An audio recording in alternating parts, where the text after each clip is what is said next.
más volt a világ.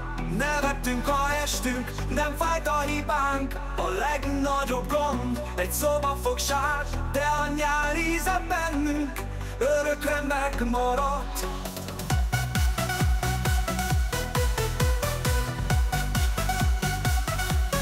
Nem volt még telefon, de éltek a szavak. A megbeszélt sarkon vártuk egymás napra nap. Hazáig futottunk, míg lekapcsolt a fény. A lámpák alatt születtek az álmok, nem a képernyőn. Nem volt még telefon, de éltek a szavak. A megbeszélt sarkon vártuk egymás napra nap.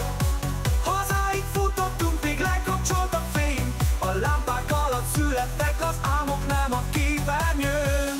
Nem lehetünk újra ott, ahol voltunk, de a szívünk mélyén elhisszük, kik voltunk. Ha most mi tesszük széppé, ami ránk vár, a gyerekeinknek egy jobb világ jár.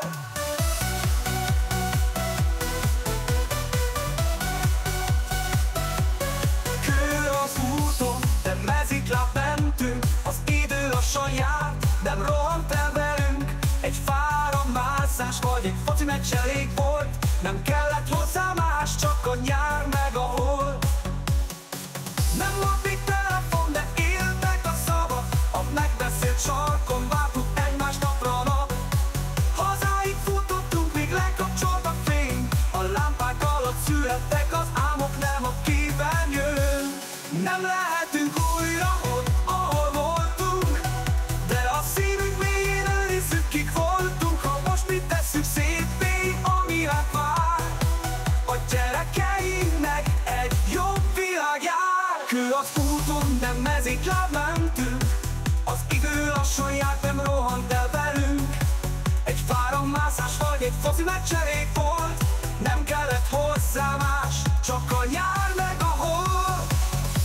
Nem lehetünk újra ott, ahol voltunk, de a szívünk mélyén elhisszük, kik voltunk. Ha most mi tesszük széppé, ami ránk vár, a gyerekeinknek egy jobb világ jár. Most rajtunk